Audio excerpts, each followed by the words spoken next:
ಇಂದಿನ ಕನ್ನಡ ಪಾಠಕ್ಕೆ ಆತ್ಮೀಯ ಸ್ವಾಗತ. ಮಕ್ಕಳೇ, ನಿಮಗೆಲ್ಲ ಗೊತ್ತೇ ಇದೆ, ಕಂಠಪಾಠ ಪದ್ಯಗಳು ಅಂತ ಇರ್ತವೆ. ಪ್ರಥಮ ಭಾಷೆ ಕನ್ನಡದಲ್ಲಾಗಲಿ, ದ್ವಿತೀಯ ಭಾಷೆಯಲ್ಲಾಗಲಿ ಅಥವಾ ತೃತೀಯ ಭಾಷೆಯಲ್ಲಾಗಲಿ ಪ್ರತಿ ಪುಸ್ತಕದಲ್ಲೂ ಸಹ, ಪ್ರತಿ ಕನ್ನಡ ಪುಸ್ತಕದಲ್ಲೂ ಸಹ ಕಂಠಪಾಠ ಪದ್ಯಗಳು ಅಂತ ಇರ್ತವೆ. ಕೆಲವು ಮಕ್ಕಳು ಹೇಳ್ತಾರೆ, ಸರ್ ನನಗಿದು ಅರ್ಥನೇ ಆಗ್ತಾ ಇಲ್ಲ ಸರ್, ನನಗೆ ಓದೋಕ್ಕೆ ತುಂಬ ಕಷ್ಟ ಅನ್ನಿಸ್ತಾ ಇದೆ ಸರ್, ಇದು ಎಷ್ಟು ಓದಿದ್ರು ಅರ್ಥ ಆಗ್ತಿಲ್ಲ ಸರ್ ಅಂತ ಮಕ್ಕಳಿಗೋಸ್ಕರನೇ ಈ ವಿಡಿಯೋ. ಮಕ್ಕಳೇ, ಪ್ರೀತಿ ಪುಟಾಣಿಗಳೇ, ನೀವು ಈ ಓದ್ತಕ್ಕಂಥ ಈ ವಯಸ್ಸಲ್ಲಿ ಚೆನ್ನಾಗಿ ಓದಿ ಒಳ್ಳೆ ಸ್ಕೋರನ್ನು ಮಾಡ್ಕೋಬೇಕು, ಜೀವನದಲ್ಲಿ ಯಾವುದಾದ್ರೂ ಒಂದು ಹಂತಕ್ಕೆ ತಲುಪಬೇಕು. ಅದೇ ನನ್ನ ಆಶಯ. ಮಕ್ಕಳೇ, ಇವತ್ತು ನಾನು ನಿಮಗೆ ವಿವರಣೆ ಕೊಟ್ಟಿರ್ತಕ್ಕಂಥ ಪದ್ಯ ತುಂಬ ಮುಖ್ಯವಾಗಿರ್ತಕ್ಕಂಥ ಪದ್ಯ. ಕೌರವೇಂದ್ರನ ಕೊಂದೆ ನೀನು. 10ನೇ ತರಗತಿಯಲ್ಲಿ ತುಂಬ ಘಟಕವಾರು ಪದ್ಯ ಮತ್ತು ಘಟಕವಾರು ಗದ್ಯಗಳನ್ನ ನೋಡ್ತಾ ಹೋದರೆ ತುಂಬ ಚೆನ್ನಾಗಿರ್ತಕ್ಕಂಥ ಪದ್ಯನೇ ಕೌರವೇಂದ್ರನ ಕೊಂದೆ ನೀನು. ಮಹಾಭಾರತ ಹಿಂದೂಗಳು ಯಾವತ್ತಿಗೂ ಸಹ ಮರೆಯಲಾರದಂಥ ಒಂದು ಪುಸ್ತಕ ಅಂದರೆ ಮಹಾಭಾರತ. ಆ ಮಹಾಭಾರತದಲ್ಲಿ ಬರ್ತಕ್ಕಂಥ ಪಾತ್ರಗಳು ಒಂದೊಂದು ಇವತ್ತಿಗೂ ಸಹ ನಮ್ಮ ಕಣ್ಮುಂದೆ ಜೀವಂತವಾಗಿರ್ತವೆ. ಮಹಾಭಾರತದಲ್ಲಿ ಈ ಮಹಾಭಾರತವನ್ನೇ ಆಡಿಸಿದವನು ಶ್ರೀಕೃಷ್ಣ. ಆ ಶ್ರೀಕೃಷ್ಣ ಪಾಂಡವರ ಜಯಕ್ಕೋಸ್ಕರ ಏನು ಬೇಕಾದರೂ ಮಾಡೋದಕ್ಕೆ ಮುಂದಾಗ್ತಾನೆ. ಆತ ಕರ್ಣನ ಜನ್ಮ ರಹಸ್ಯವನ್ನು ಹೇಳೋದಕ್ಕೆ ಮುಂದಾಗ್ತಾನೆ. ಅದರ ಮೇಲೆ ಬರೆಯಲಾಗಿರ್ತಕ್ಕಂಥ ಪದ್ಯನೇ ಕೌರವೇಂದ್ರನ ಕೊಂದೆ ನೀನು. ಕೌರವೇಂದ್ರ ಅಂದರೆ ಯಾರು ಮಕ್ಕಳೇ ಗೊತ್ತು ನಿಮಗೆ? ದುರ್ಯೋಧನ ಏನು ಮಾಡಿರ್ತಾನೆ, ಕರ್ಣನಿಗೆ ಜೀವನವನ್ನು ಕೊಟ್ಟಿರ್ತಾನೆ. ನಿಮಗೆಲ್ಲ ಗೊತ್ತು, ಸೂತಪುತ್ರ ಅಂತ ಕರ್ಣನನ್ನ ತುಂಬ ತಿರಸ್ಕಾರದಿಂದ ಕಂಡಾಗ ದುರ್ಯೋಧನ ಅವನಿಗೆ ಒಂದು ಜೀವನವನ್ನು ಕೊಡ್ತಾನೆ. ಅಂಗರಾಜ್ಯಕ್ಕೆ ರಾಜನನ್ನಾಗಿ ಮಾಡಿ ತುಂಬ ಪ್ರೀತಿಯಿಂದ ಆತ್ಮೀಯ ಸ್ನೇಹಿತನನ್ನಾಗಿ ಸ್ವೀಕರಿಸ್ತಾನೆ. ಯಾರು? ಕರ್ಣನನ್ನ ದುರ್ಯೋಧನ. ಆ ದುರ್ಯೋಧನ ಮೇಲಿನ ಸ್ವಾಮಿ ನಿಷ್ಠೆಯನ್ನು ನಾವು ಪ್ರಸ್ತುತ ಪದ್ಯ ಭಾಗದಲ್ಲಿ ಕಾಣ್ಬೋದು. ಕೃಷ್ಣನ ಉದ್ದೇಶ ಏನಪ್ಪಾ ಅಂದ್ರೆ ಪಾಂಡವರಿಗೆ ಜಯವನ್ನು ತಂದುಕೊಡ್ಬೇಕು. ಅದಕ್ಕೋಸ್ಕರ ಆತ ಏನ್ ಮಾಡೋದಕ್ಕೂ ರೆಡಿ. ಅದಕ್ಕೋಸ್ಕರನೇ ಏನ್ ಮಾಡಿದ್ದಾನೆ, ಕರ್ಣನ ಹತ್ರ ಬಂದು ಆತನ ಜನ್ಮ ರಹಸ್ಯವನ್ನ ಹೇಳ್ತಾ ಇದ್ದಾನೆ. ನೀನು ಯಾರ ಮಗ? ನೀನು ಕುಂತಿಯ ಮಗ, ನೀನು ಪಾಂಡವರಲ್ಲಿ ಒಬ್ಬ, ಪಾಂಡವರಿಗೆಲ್ಲ ಹಿರಿಯ ಅಣ್ಣ ನೀನೇ. ನೋಡಿ, ಆ ಕೃಷ್ಣ ಕಪಟ ನಾಟಕ ಸೂತ್ರಧಾರಿ ಅಂತ ಹೇಳ್ಬೋದು. ಯಾಕೆ ಅಂದ್ರೆ ಪ್ರತಿಯೊಂದನ್ನು ಸಹ ತನ್ನ ಮುಷ್ಟಿಯಲ್ಲಿ ಆಡಿಸ್ಬೇಕು ಅಂತ ಪ್ರಯತ್ನ ಪಡ್ತಾ ಇದ್ದಾನೆ. ಇಡೀ ಮಹಾಭಾರತವನ್ನು ನಡೆಸಿದ್ದು ಯಾರಪ್ಪ ಅಂದ್ರೆ ಶ್ರೀಕೃಷ್ಣನಿಗೆ ಗೊತ್ತಿತ್ತು ಮಹಾಭಾರತದಲ್ಲಿ ಹೀಗೆ ಆಗುತ್ತೆ ಅಂತ. ಪ್ರತಿಯೊಂದು ಆಡಿಸಿದವನೇ ಮಹಾಭಾರತದಲ್ಲಿ ಬರ್ತಕ್ಕಂಥ ಕೃಷ್ಣ. ಅದಕ್ಕೆ ಆತನನ್ನು ನಾವು ಕಪಟ ನಾಟಕ ಸೂತ್ರಧಾರಿ ಅಂತ ಕರೆಯೋದು. ನೋಡಿ, ಯಾವತ್ತೂ ಇಲ್ದಂತ ಪ್ರೀತಿ ಕರ್ಣನ ಮೇಲೆ ಬಂದಿದೆ ಅವನಿಗೆ. ರಥದಲ್ಲಿ ಯಾವ ತರ ಕೂರಿಸ್ಕೊಂಡಿದ್ದಾನೆ, ಬರಸೆಳೆದು ತುಂಬಾ ಪ್ರೀತಿಯಿಂದ ಕೂರಿಸ್ಕೊಂಡು ಅವನಿಗೆ ಜನ್ಮ ರಹಸ್ಯವನ್ನ ಹೇಳ್ತಾ ಇದ್ದಾನೆ. ನಿನ್ನ ತಾಯಿ ಯಾರು ಗೊತ್ತಾ ಕರ್ಣ? ನಿನ್ನ ತಾಯಿ ಕುಂತಿ ಅಂತ ಹೇಳ್ತಿದ್ದಾನೆ. ಕುಂತಿಗೆ ಮೊದಲು ಹುಟ್ಟಿದಂತ ಮಗನೇ ನೀನು. ಆಕೆಗೆ ದೂರ್ವಾಸ ಮುನಿಗಳಿಂದ ಒಂದು ವರ ಸಿಕ್ಕಿರುತ್ತೆ ಮಕ್ಕಳೇ. ಆ ವರದ ಅನುಗ್ರಹದಿಂದ, ಸೂರ್ಯದೇವನ ಅನುಗ್ರಹದಿಂದ ಕುಂತಿ ಒಂದು ಮಗುವನ್ನ ಒಂದು ಮಗುವನ್ನ ಪಡಿತಾಳೆ. ಅದೇ ಕರ್ಣ. ಆಕೆಗೆ ಭಯ, ಜನಾಪವಾದ, ಜನಲೋಕನಿಂದನೇ ಬರುತ್ತಲ್ಲ ಅಂತ ಹೇಳಿ ಆ ಮಗುವನ್ನ ತುಂಬಾ ಎದುರುಕೊಂಡು ಏನ್ ಮಾಡ್ತಾಳೆ, ನದಿಯಲ್ಲಿ ತೇಲ್ ಬಿಟ್ಬಿಡ್ತಾಳೆ. ಆತನೇ ಕರ್ಣ. ಆತ ಒಬ್ಬ ಸೂತಪುತ್ರನಾಗಿ ಬೆಳಿತಾನೆ. ನೋಡಿ, ಮಹಾಭಾರತದಲ್ಲಿ ಕೃಷ್ಣ ತನ್ನ ಬೇಳೆಕಾಳನ್ನ ಬೇಯಿಸ್ಕೊಳ್ಳೋದಕ್ಕೆ ಕರ್ಣನ ಹತ್ರ ಬಂದು ಆತನ ಜನ್ಮ ರಹಸ್ಯವನ್ನ ಹೇಳ್ತಾ ಇದ್ದಾನೆ. ನೀನು ಕುಂತಿಯ ಮಗ ಕರ್ಣ, ನಿನ್ನ ಪಾಂಡವರು ನಿನಗೆ ತಮ್ಮಂದಿರಾಗ್ಬೇಕು ಅಂತ ಹೇಳ್ತಿದ್ದಾನೆ. ಆಗ್ಲಾದ್ರೂ ಕರ್ಣ ತನ್ನ ಸ್ವಾಮಿ ನಿಷ್ಠೆಯನ್ನ ಬಿಡ್ತಾನೆ, ದುರ್ಯೋಧನನ್ನ ಬಿಟ್ಟು ಬರ್ತಾನೆ ಅಂತ ಅವನು ಭ್ರಮೆ. ಅದು ಕರ್ಣ ಯಾವತ್ತಿಗೂ ಸಹ ಸ್ವಾಮಿ ನಿಷ್ಠೆಯನ್ನ ಬಿಟ್ಟವನಲ್ಲ. ಮಹಾಭಾರತದಲ್ಲಿ ಎಲ್ಲರೂ ಮೆಚ್ಚತಕ್ಕಂಥ ಒಂದು ಪಾತ್ರ ಕರ್ಣಂತು. ಮಕ್ಕಳೇ, ನೀವು ಸಹ ಅಷ್ಟೇನೆ ಕರ್ಣಂತರ ವ್ಯಕ್ತಿತ್ವ ನಿಮ್ದಾಗಿರ್ಬೇಕು. ಯಾವತ್ತಿಗೂ ಸಹ ಕೊಡೋ ಗುಣ ನಿಮ್ಮಲ್ಲಿರ್ಬೇಕು, ಪಡ್ಕೊಳ್ಳೋ ಗುಣ ಅಲ್ಲ. ಬೇರೆಯವ್ರಿಗೆ ಕೆಟ್ಟದನ್ನ ಬಯಸಿ ನಾವೇನು ಮಾಡೋದಕ್ಕಾಗಲ್ಲ ಮಕ್ಕಳೇ. ಕರ್ಣನಂತ ವ್ಯಕ್ತಿತ್ವ ನಿಮ್ದಾಗ್ಬೇಕು. ಅದಕ್ಕೆ ನಾನು ಹೇಳಿದ್ದು ಮಕ್ಕಳೇ, ಮಹಾಭಾರತದಲ್ಲಿ ಬರ್ತಕ್ಕಂಥ ಒಂದೊಂದು ಪಾತ್ರಗಳು ಸಹ ಇವತ್ತಿಗೂ ನಮ್ಮ ಮುಂದೆ ಜೀವಂತವಾಗಿದ್ದಾವೆ. ಅಂತ ವ್ಯಕ್ತಿ ಕರ್ಣ. ಆ ಕರ್ಣನ ಮನಸ್ಸನ್ನ ಒಲಿಸೋದಕ್ಕೆ, ಅವನ ಮನಸ್ಸನ್ನ ಬದಲಾವಣೆ ಮಾಡೋದಕ್ಕೆ ಕೃಷ್ಣ ನಾಟಕವನ್ನ ಆಡ್ಕೊಂಡು ಕರ್ಣನ ಹತ್ರ ಬಂದು ತುಂಬಾ ಪ್ರೀತಿಯಿಂದ ಹಸ್ತಲ್ಲಿ ಕೂರಿಸ್ಕೊಂಡು ಮಾತಾಡ್ತಾ ಇದ್ದಾನೆ. ಯಾರು? ಕೃಷ್ಣ. ಈ ಪದ್ಯವನ್ನ ಎಕ್ಸ್ಪ್ಲೈನ್ ಮಾಡ್ತೀನಿ, ಫುಲ್ ಪೊಯಮ್ಮು. ಸದ್ಯಕ್ಕೆ ಪರೀಕ್ಷಾ ದೃಷ್ಟಿಯಿಂದ ನಿಮ್ಗೆ ಇದು ತುಂಬಾ ಇಂಪಾರ್ಟೆಂಟ್ ಮಕ್ಕಳೇ. 2 ಸ್ಟ್ಯಾಂಡರ್ಡ್ ಇವಾಗ ನಿಮ್ಗೆ ಈಸಿಯಾಗಿ ಅರ್ಥ ಆಗೋ ತರ ಎಕ್ಸ್ಪ್ಲೈನ್ ಮಾಡ್ತೀನಿ, ನೋಡ್ಕೊಳ್ಳಿ, ಮಂದಟ್ ಮಾಡ್ಕೊಳ್ಳಿ. ಈ ಪದ್ಯ ಬರೆದ್ರೆ ನಿಮ್ಗೆ 4 ಮಾರ್ಕ್ಸ್ ಮಕ್ಕಳೇ. ಕುಮಾರವ್ಯಾಸನ ಬಗ್ಗೆ ಹೇಳೋದಕ್ಕೆ ಒಂದಿನ ಬೇಕು ಮಕ್ಕಳೇ. ಕುಮಾರವ್ಯಾಸ ಆತನೇ ಸರಿಸಾಟಿ, ಗದಗಿನ ವೀರ ನಾರಾಯಣಪ್ಪ ಆತ ವ್ಯಾಸ ಭಾರತ, ಕುಮಾರವ್ಯಾಸ ಭಾರತ, ಕರ್ನಾಟ ಭಾರತ ಕಥಾಮಂಜರಿ ಅನ್ನೋ ಒಂದು ಮಹಾಕಾವ್ಯವನ್ನು ಬರೆದಿದ್ದಾರೆ. ಆ ಮಹಾಕಾವ್ಯದಲ್ಲಿ ಬರ್ತಕ್ಕಂಥ ಪಾತ್ರಗಳನ್ನೇ ನಾನು ನಿಮ್ಗೆ ಹೇಳೋದಕ್ಕೆ ಹೊರಟಿರೋದು. ಪ್ರಸ್ತುತ ಪದ್ಯ ಭಾಗವನ್ನು ಆ ಮಹಾಕಾವ್ಯದಿಂದಲೇ ಆಯ್ಕೆ ಮಾಡ್ಕೊಂಡಿದ್ದೀವಿ, ನೋಡ್ಕೊಳ್ಳಿ. ಕೊರಳ ಸೆರೆ ಹಿಗ್ಗಿದವೋ. ನೋಡಿ, ಕೃಷ್ಣ ಕರ್ಣನ ಜನ್ಮ ರಹಸ್ಯವನ್ನ ಹೇಳಿದ ತಕ್ಷಣ ಕರ್ಣನಿಗೆ ಆಗ್ತಕ್ಕಂಥ ಭಾವನೆಗಳನ್ನ ನಾವು ಈ ಪದ್ಯದಲ್ಲಿ ನೋಡ್ಬೋದು. ಕೊರಳ ಸೆರೆ ಹಿಗ್ಗಿದವು, ಕೊರಳಿನ ನರಗಳು ಇಕ್ಕೊಂಡ್ಬಿಟ್ಟು ಅವನಿಗೆ ಒಂಥರ ತುಂಬಾ ಬೇಜಾರಾಗ್ತಾ ಇದೆ. ನಾನು ಕುಂತಿಯ ಮಗನ, ನನಗೆ ತಮ್ಮಂದಿರು ಯಾರು? ಪಾಂಡವರ ಅಂತ. ಅವನ ಮನಸ್ಥಿತಿ ಅವಾಗ ಯಾವ ತರ ಇರ್ಬೇಕು? ಕೊರಳ ಸೆರೆ ಹಿಗ್ಗಿದವು ದೃಗುಜಲ. ದೃಗು ಅಂದ್ರೆ ಕಣ್ಣು ಮಕ್ಕಳೇ, ಜಲ ಅಂದ್ರೆ ನೀರು, ಕಣ್ಣೀರು. ಕಣ್ಣಲ್ಲಿ ನೀರು ಉಮ್ಮಳಿಸಿ ಬರ್ತಾ ಇದೆ, ಉಕ್ಕಿ ಉಕ್ಕಿ ಬರ್ತಾ ಇದೆ. ಕೊರಳ ಸೆರೆ ಹಿಗ್ಗಿದವು ದೃಗುಜಲ ಉರವಣಿಸಿ. ಉರವಣಿಸಿ ಅಂದ್ರೆ ನಿಲ್ತಾ ಇಲ್ಲ, ಅಷ್ಟು ಕಣ್ಣೀರು ಬರ್ತಾ ಇದೆ. ಉರವಣಿಸಿ ಕಡು ನೊಂದ ನಕಟ. ಕಡು ಅಂದ್ರೆ ತುಂಬಾ ನೋವಾಗ್ಬಿಡ್ತು ಅವನಿಗೆ, ತುಂಬಾ ನೋವಾಗ್ತಿದೆ. ಅಕಟ ಅಂದ್ರೆ ಅಯ್ಯೋ ಅಂತ ತುಂಬಾ ಕಷ್ಟ ಆಗ್ತಾ ಇದೆ ಅವನಿಗೆ. ನಾನು ಕುಂತಿಯ ಮಗನ, ನನ್ನ ತಮ್ಮಂದಿರು ಪಾಂಡವರ, ಇಷ್ಟು ದಿನ ಯಾಕೆ ನನಗೆ ಈ ವಿಷಯ ಗೊತ್ತಾಗ್ಲಿಲ್ಲ?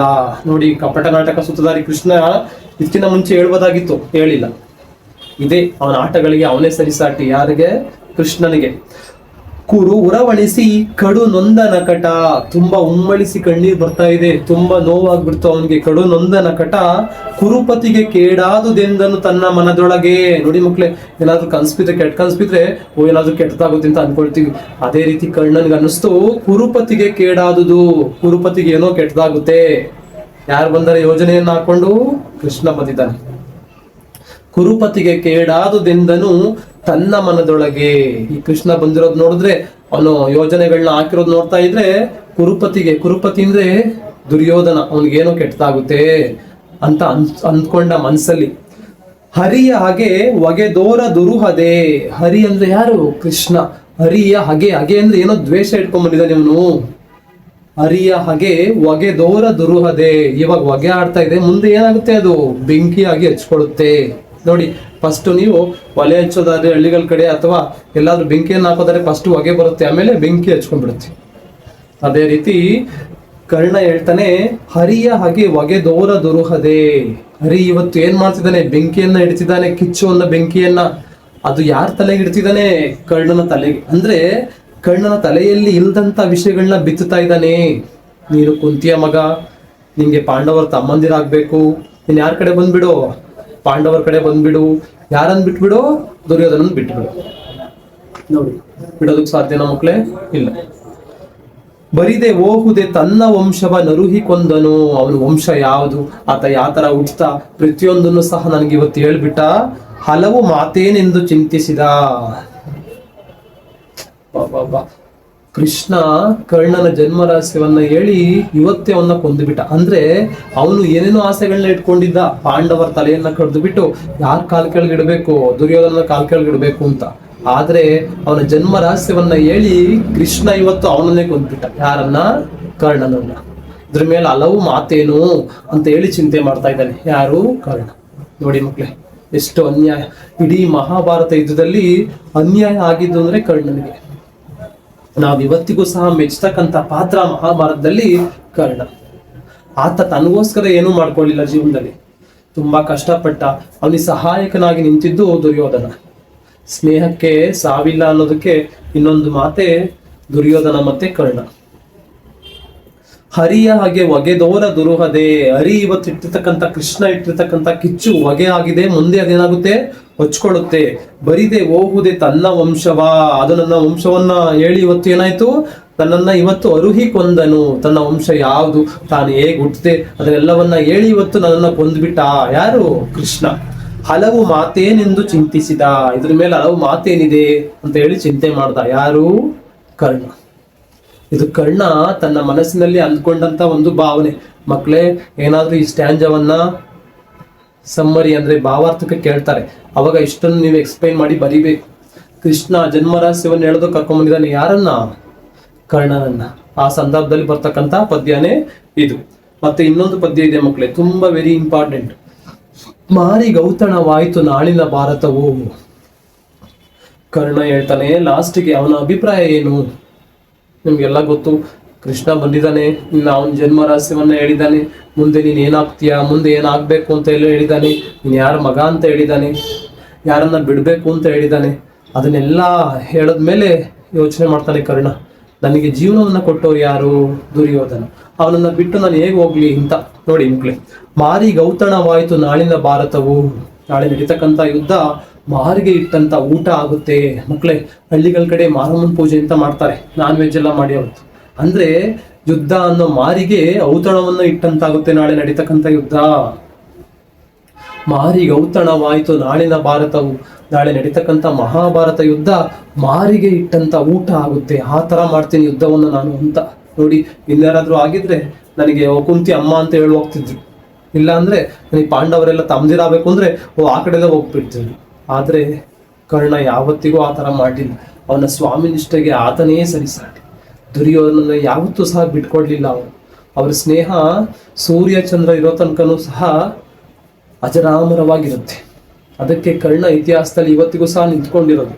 ಅದಕ್ಕೆ ಅವನಿಗೆ ದಾನಶೂರ ಕರ್ಣ ಅನ್ನೋ ಹೆಸರು ಬಂದಿರೋದು. ಕರ್ಣನ ವ್ಯಕ್ತಿತ್ವ ನಿಮ್ದಾಗ್ಬೇಕು ಮಕ್ಕಳೇ. ಭಾರತವು ಚತುರಂಗ ಬಲದಲ್ಲಿ ಮಾರಿ ಗೌತಣವಾಯಿತು ನಾಳಿನ ಭಾರತವು ಚತುರಂಗ ಬಲದಲ್ಲಿ. ನಾಳೆ ನಡೀತಕ್ಕಂಥ ಯುದ್ಧದಲ್ಲಿ ಯಾರ ಪರವಾಗಿ ಹೋರಾಟ ಮಾಡ್ತೀನಿ? ದುರ್ಯೋಧನನ ಪರವಾಗಿ ನಾನು ಹೋರಾಟ ಮಾಡೋದು ಅಂತಿದ್ದಾನೆ ಕರ್ಣ. ನೋಡಿ, ಅಷ್ಟಾದ್ರೂ ಆತ ತನ್ನ ಮನಸ್ಸನ್ನ ಬದಲಾಯಿಸಲಿಲ್ಲ. ಕೌರವರ ಋಣ ಹಿಂಗೆ ರಣದಲ್ಲಿ ಆತರ ಮಾಡಿ ಆದ್ರೂ ಸಹ ಏನ್ ಮಾಡ್ತೀನಿ, ಕೌರವನ ಋಣವನ್ನ ತೀರಿಸ್ತೀನಿ. ಚಿಕ್ಕ ವಯಸ್ಸಿಂದ ತುಂಬಾ ಅವಮಾನಗಳನ್ನ ಅನುಭವಿಸಿರ್ತಾನೆ ಕರ್ಣ. ಆ ಅವಮಾನಗಳು ನಿಮಗೆ ಗೊತ್ತು ಮಕ್ಳೆ. ಅದನ್ನೆಲ್ಲ ನಾನು ತೀರಿಸ್ಬೇಕು ಅಂದ್ರೆ ನಾನು ಯಾರಿಗೆ ಸ್ವಾಮಿ ನಿಷ್ಠೆಯನ್ನು ತೋರಿಸ್ಬೇಕು? ದುರ್ಯೋಧನನ್ಗೆ.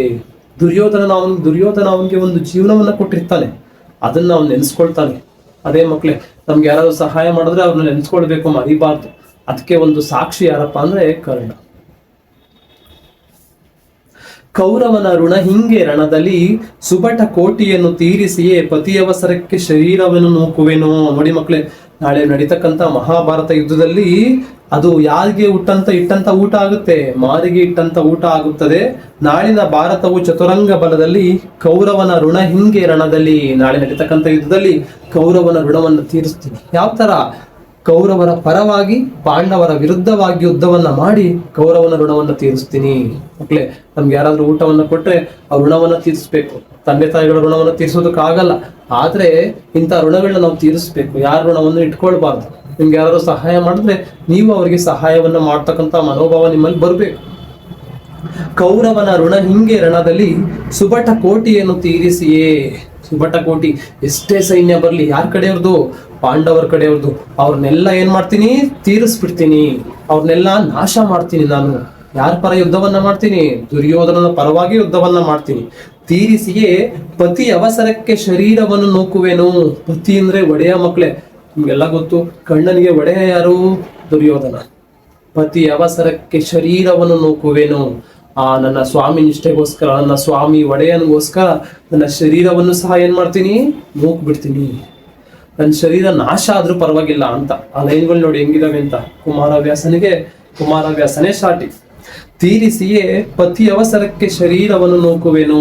ಪತಿಯ ಅವಸರಕ್ಕೆ, ಆ ಸ್ವಾಮಿಗೋಸ್ಕರ, ನನ್ನ ಒಡೆಯ ದುರ್ಯೋಧನಿಗೋಸ್ಕರ ನನ್ನ ಶರೀರ ನಾಶ ಆದ್ರೂ ಪರವಾಗಿಲ್ಲ, ಅದಕ್ಕೂ ನಾನು ಸಿದ್ಧತೆ ಮಾಡ್ಕೊಂಡಿದ್ದೀನಿ ಅಂತ. ಶರೀರವನ್ನು ನೂಕುವೆನು ನಿನ್ನಯ ವೀರ ರೈವರ ನೋಯಿಸೆನು. ಆಹಾ, ಕರ್ಣನೇ ಸಾಟಿ ಮಕ್ಳೆ. ಕೃಷ್ಣನಿಗೆ ಮಾತು ಕೊಡ್ತಿದ್ದಾನೆ ಯಾವತ್ತಿಗೂ ಸಹ, ನಿನ್ನಯ ವೀರ ರೈವರು. ನೀನು ತುಂಬಾ ಕೊಂಡಾಡ್ತೀಯಲ್ಲ, ತಲೆ ಮೇಲೆ ಕೂರ್ಸ್ಕೊಂಡಿದೀಯಲ್ಲ, ಯಾರು? ಪಾಂಡವರು 5 ಜನ. ಅವ್ರ ಮನಸ್ಸಿಗೆ ನೋವಾಗೋ ತರ ಯಾವತ್ತೂ ನಡ್ಕೊಳ್ಳಲ್ಲ ನಾನು ಅಂತ ಹೇಳಿ ರಾಜೀವ ಸಖನಾಣೆ. ಮಕ್ಳೆ, ರಾಜೀವ ಅಂದ್ರೆ ಸೂರ್ಯ, ಸಖ ಅಂದ್ರೆ ನಿಮ್ಗೆಲ್ಲ ಗೊತ್ತೇ ಇದೆ, ಗೆಳೆಯ ಅಂತ. ರಾಜೀವ ಅಂದ್ರೆ ಕಮಲ, ಸಖ ಅಂದ್ರೆ ಗೆಳೆಯ. ಆ ಕಮಲಕ್ಕೆ ಗೆಳೆಯ ಯಾರಪ್ಪ ಅಂದ್ರೆ ಸೂರ್ಯ. ರಾಜೀವ ಸಖನಾಣೆ. ರಾಜೀವ ಸಖ ಅಂದ್ರೆ ಸೂರ್ಯ. ರಾಜೀವ ಅಂದ್ರೆ ಕಮಲ, ಸಖ ಅಂದ್ರೆ ಗೆಳೆಯ. ಕೇಳ್ತಾರೆ ಮಕ್ಳೆ, ರಾಜೀವ ಸಖ ಎಂಬುದು ಯಾವ ಸಮಾಸ ಅಂತ. ಅಡ್ಡೆಸರುಗಳು ಬಂದ್ರೆ ಅದು ಬಹುರ್ವಿಹಿ ಸಮಾಸ ಮಕ್ಳೇ. ರಾಜೀವ ಅಂದ್ರೆ ತಾವರೆ ಅಥವಾ ಕಮಲ. ಆ ಕಮಲಕ್ಕೆ ಸಖ ಅಂದ್ರೆ ಗೆಳೆಯ ಅಂದ್ರೆ ಸೂರ್ಯ. ಇದು ರಾಜೀವ ಸಖನಾಣೆ. ರಾಜೀವ ಸಖ ಏನಾಗ್ಬೇಕು? ಕರ್ಣನ್ಗೆ ಅಪ್ಪ ಆಗ್ಬೇಕು. ಅವರ ಅಪ್ಪನ ಮೇಲೆ ಆಣೆಯನ್ನ ಮಾಡಿ ಹೇಳ್ತಿದ್ದಾನೆ, ಯಾವುದೇ ಕಾರಣಕ್ಕೂ ವೀರ ರೈವರ್ನ ನೋಯಿಸಲ್ಲ. ಇದಕ್ಕೆ ಯಾರು ಸಾಕ್ಷಿ? ಸೂರ್ಯನೇ ಸಾಕ್ಷಿ ಅಂತ ಹೇಳಿ ಆಣೆ ಮಾಡಿಬಿಟ್ಟ. ಯಾರು? ಕರ್ಣ. ಇದು ಮಹಾಭಾರತದಲ್ಲಿ ಕೃಷ್ಣ ಆಡ್ತಕ್ಕಂಥ ನಾಟಕ. ಕರ್ಣನನ್ನ ಬಲಿ ತಗೊಂಡಿದ್ದು ಈ ಕೃಷ್ಣನ ನಾಟಕನೇ ಅಂತ ಹೇಳ್ಬೋದು. ಕರ್ಣ ಮಾತು ಕೊಟ್ಬಿಟ್ಟ ಯಾರಿಗೆ? ಕೃಷ್ಣನಿಗೆ, ನಾನು ಯಾವತ್ತಿಗೂ ಸಹ ಪಾಂಡವರಿಗೆ ನೋವನ್ನ ಉಂಟು ಮಾಡಲ್ಲ ಅಂತ ಹೇಳಿ. ಇದಕ್ಕಿಂತ ಇನ್ನೇನು ಬೇಕು? ದೊಡ್ಡ ಆಘಾತ ಯಾರಿಗೆ? ಕರ್ಣನಿಗೆ. ಅದೇ ರೀತಿ ಹೋರಾಟವನ್ನ ಮಾಡಿ ತನ್ನ ಪ್ರಾಣವನ್ನ ಕೊಡ್ತಾರೆ. ಮಕ್ಕಳೇ, ಇಷ್ಟು ಪಯಮನ್ನ ನೀವು ಬರೆದು ಕೆಳಗಡೆ ಕುಮಾರವ್ಯಾಸ ಅಂತ ಬರಿಬೇಕು. ಆವಾಗ ನಿಮ್ಗೆ 4 ಅಂಕಗಳು ಖಂಡಿತ ಸಿಗ್ತವೆ ಮಕ್ಕಳೇ. ನಾಳೆ ಬಗ್ಗೆ ವಿಶ್ವಾಸ ಇರಲಿ, ಅದನ್ನ ನಿಮ್ಮ ಮನಸ್ಸಲ್ಲಿ ತುಂಬಿಕೊಳ್ಳಿ. ಆಗಲ್ಲ ಅನ್ನೋದು ಯಾವುದೂ ಇಲ್ಲ. ಕಷ್ಟಪಟ್ಟು ಎಲ್ಲಾನು ಆಗುತ್ತೆ. ಒಳ್ಳೆ ಅಂಕಗಳನ್ನ ಪಡ್ಕೊಳ್ಳಿ. ನಿಮ್ಗೆ ಯಾವ್ದಾದ್ರು ತುಂಬಾ ಕಷ್ಟ ಅನಿಸ್ತಾ ಇದೆಯಾ? ಕಮೆಂಟ್ ಬಾಕ್ಸಲ್ಲಿ ಕಮೆಂಟ್ ಮಾಡಿ, ನಾನು ವಿವರಣೆ ಕೊಡ್ತೀನಿ. ಈಸಿ ಅಂತ ಅನ್ಸುತ್ತೆ. ಚೆನ್ನಾಗಿ ಬರೀರಿ ಎಕ್ಸಾಮ್ನ. ಆಲ್ ದ ಬೆಸ್ಟ್ ಮಕ್ಕಳೇ. ಧನ್ಯವಾದಗಳು.